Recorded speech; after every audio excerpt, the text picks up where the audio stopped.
Hello and welcome to game changers. मेरा नाम है आकाश और इस वक्त की जो बड़ी खबर आ रही है क्रिक के हवाले से, कहीं ना कहीं मोहम्मद शमी को लेकर बहुत ज्यादा चर्चाएं चल रही थी। अभी शुभमन गिल ने उनके रेड बॉल फ्यूचर पर एक अपडेट दी ही थी कि कहीं ये अपडेट आ जाती है कि भाई अब होगा बड़ा ट्रेड।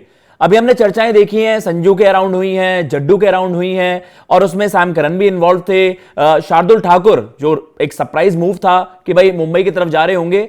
अब मोहम्मद शमी की चर्चा हो रही है और इस चीज की कंफर्मेशन आ रही है कि इट इज हाईली लाइकली कि या तो वो दिल्ली की तरफ जा रहे होंगे या फिर लखनऊ। तो ये जो रिपोर्ट आई है क्रिकबज़ की, उसमें ऑलरेडी ये मेंशन्ड है कि ऑलरेडी ये एडवांस टॉक्स हैं। मतलब इसे आप ऐसा मत मानिए, ये और it might be a possibility कि विद इन 2 डेज जब आपकी रिटेंशन डेडलाइन भी आ जाएगी तब इस चीज का भी अनाउंसमेंट हो जाए। और इस चीज को लेकर कोई सर्टेनिटी नहीं है कि ये प्लेयर टू प्लेयर स्वैप है, क्योंकि ऐसा होता हुआ भी अनलाइकली लग रहा है। ऐसा हो कि ये ऑल कैश डील हो, जैसा हमने शार्दुल के केस में भी देखा एंड ओवर द ईयर्स जो हमने देखे भी हैं, कुछ इस तरह के हिस्टोरिक ट्रेड्स भी हुए हैं जहां पर आप देखते हैं कि भाई ऑल कैश डील हम कर लेते हैं और हमें बाकी के हम सारे जो चीजें हैं हम प्लेयर टू प्लेयर स्वैप नहीं करना चाहते। तो भाई दिल्ली भी चाहता है और फिर लखनऊ भी चाहता है। तो कहीं ना कहीं ये है चीजें कि भाई अभी भी मोहम्मद शमी एक हॉट प्रॉपर्टी है, बावजूद उसके कि भाई थोड़ा सा इंजरी स्ट्रगल्स उनके रहे हैं। पिछले आईपीएल में अगर मैं उनकी परफॉर्मेंस आपको बता दूं, मतलब वहां पर उनके 9 मैचेस में बस 6 विकेटें थी। मतलब उस तरीके की ऑर्डिनरी परफॉर्मेंस एंड देन आप 50 से ज्यादा रन्स पर मैच वहां पर लुटा रहे हैं, 11 से ज्यादा की आपकी इकोनॉमी। तो कहीं ना कहीं काफी डिसअपॉइंटिंग सीजन था। एक इंडियन लेजेंड, हम फास्ट बॉलिंग में बात करते हैं Mohammed Shami, over the years मतलब आपने क्रॉस फॉर्मेट्स देखा है, इंडिया को बड़े जबरदस्त तरीके से उन्होंने सर्व करा है। लेकिन एक ये था कि क्या अब Mohammed Shami is he past his prime, क्या अब वो आपको मोहम्मद शमी वो ऑफर नहीं कर सकते जो आप उनका जो प्राइस टैग है वो सजेस्ट करता है। लेकिन अगर एक पॉसिबिलिटी की बात करें, एक बार हम सनराइजर्स के स्क्वाड पर भी नजरें डाल लेते हैं।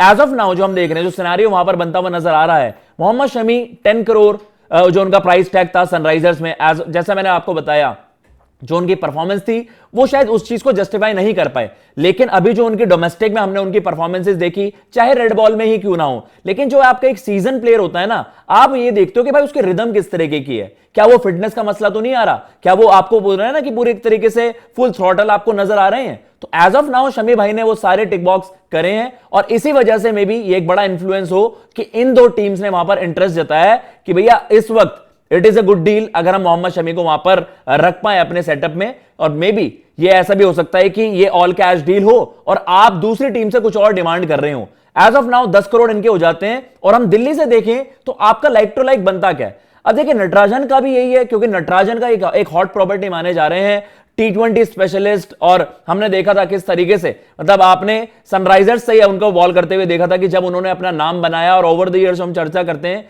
कि आईपीएल ने बहुत सारे खिलाड़ियों को इंडिया भी खिलवा दिया, तो उनमें से एक खिलाड़ी नटराजन भी थे। All of a sudden red ball cricket तक में पहुंच गए भाई। तो आपने वो जो दिखाया ना कि एक T20 कैलिबर है, नटराजन के अंदर वो सारी स्किल्स हैं। मसला केवल ये है कि फिटनेस का, कि भाई सनराइजर्स शमी भाई का थोड़ा फिटनेस का मसला था। अब वो दोबारा से इस खिलाड़ी पर, ऐसे खिलाड़ी पर क्यों जाएंगे जिनका थोड़ा सा इंजरी प्रोन रहा है, जिनका पिछले कुछ समय से अगर हम देखें तो भाई इस वक्त ये डील लाइकली नहीं लग रही कि आपका प्लेयर टू प्लेयर स्वैप हो। ऑल्दो ये सजेस्ट कर रहा है आपका प्राइस टैग दोनों का, एक 10 करोड़ एक 10.75 कि ऑलमोस्ट सिमिलर आपका वहां पर प्राइस टैग वो है। लेकिन क्या ये होगा कि सनराइजर्स के पास, लेट अस सपोज जो हम चर्चा कर रहे हैं, बैटिंग ऑर्डर आपका पैक्ड लगता है, क्या आप एक ऑलराउंडर कंसिडर कर रहे हैं? तो ऑलराउंडर कौन वो हो सकता है? क्या आप एक रिस्ट स्पिनर, जो एक चर्चाएं भी उठी थी और काफी रूमर्स थे कि यार एक एडवांस टॉक्स हुई वहां पर, इवन कुलदीप को टारगेट कर रहा था एसआरएच। और मतलब ये बात किसी से छुपी नहीं है कि सनराइजर्स को एक क्वालिटी रिस्ट स्पिनर, एक इंडियन टैलेंट हो या एक ओवरसीज टैलेंट हो, किसी भी तरीके से उन्हें एक रिस्ट स्पिनर चाहिए। तो क्या वो स्पिनर के तौर पर किसी को रखना चाहेंगे? क्योंकि इस ग्रुप से अगर हम देखें, आप रिलीज किसको करना चाहेंगे? देखिए दिल्ली का कोई ऐसा मसला नहीं है। दिल्ली अपना पर्स अगर जुटाना चाहेगा, वो कहेंगे कि जी फैफ है, फैफ की थोड़ा सा एज का है, आप कह सकते हैं जेक फ्रेजर मगर्क 9 करोड़ उनके हो जाते हैं, एंड नटराजन, क्योंकि नटराजन को आपने इंजरी की वजह से ही चाहे वो आप यूटिलाइज नहीं कर पाए, तो आपके ऑलरेडी यहां पर करीबन 20-21 करोड़ रुपए इन तीनों खिलाड़ियों से हो जाते हैं अगर Natarajan, Jake Fraser McGurk and then उसके अलावा फैफ डु प्लेसी वहां पर होते हैं। तो वो कौन सा खिलाड़ी होगा जिसे सनराइजर्स कंसिडर कर रहा होगा? अगर ये ऑल कैश डील भी है तो ऐसा जरूरी नहीं है कि आपका लाइक टू लाइक लाना है, आपने खिलाड़ियों को स्वैप करना है, ऑलमोस्ट आपकी सेम प्राइस वहां पर होनी चाहिए, आप किसी और खिलाड़ी की तरफ भी जा सकते हैं। तो सिमिलर केस में अगर हम बात करें एलएसजी से, ऐसा क्या फायदा हो सकता है? क्योंकि ये बताया गया है आइदर इन दिल्ली और एलएसजी, ये इस बात को आप तय मान लीजिए कि विद इन 2 डेज ये आपको बड़ी खबर आ सकती है कि किसी एक फ्रेंचाइजी से वहां पर फिर मोहम्मद शमी एसोसिएट हो जाए, वो उनके राइट्स वहां पर एक्वायर कर ले।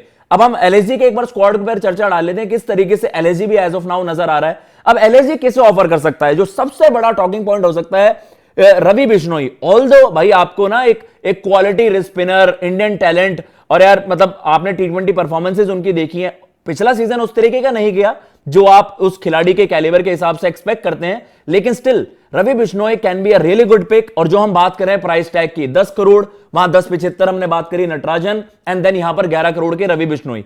लेकिन क्या एलएसजी ये रिस्क करेगा कि अपने एक प्रीमियर रिस्ट स्पिनर को वहां पर वो रिलीज करें? ये थोड़ा सा मुश्किल लगता है। ऑल्दो ये केस क्यों बन रहा है? क्योंकि दिग्वेश राठी का बड़ा जबरदस्त सीजन वहां पर चला गया था, but still I don't think it will be a good deal अगर आप लाइक टू लाइक वहां पर देख रहे हो। और अगर हम बात करें इस ग्रुप से और कौन जा सकता है, आपको क्या चाहिए होगा? डेविड मिलर की चर्चाएं हो रही हैं कि भाई डेविड मिलर शायद लखनऊ वहां पर उनको रिलीज करे। मयंक यादव की चर्चा हो रही थी, विलो रूक यहां पर हैं, एंड उसके अलावा आकाशदीप।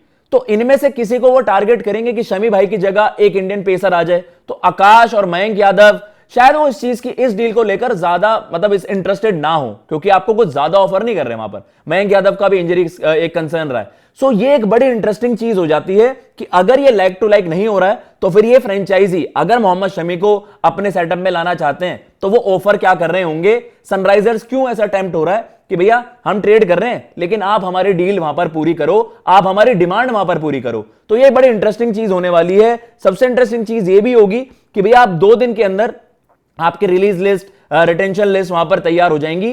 तो वहां पर सनराइजर्स, क्योंकि एक इंटरेस्टिंग चीज मोहम्मद शमी को लेकर था कि क्या वो इस तरीके का कॉल लेंगे नहीं लेंगे, तो भाई इस वक्त उनके पास भी तगड़ा पर्स हो जाएगा। 23 करोड़ रुपए हेनरिक क्लासन है, और अब 10 करोड़ की चर्चा यहां पर मोहम्मद शमी की भी हो रही है।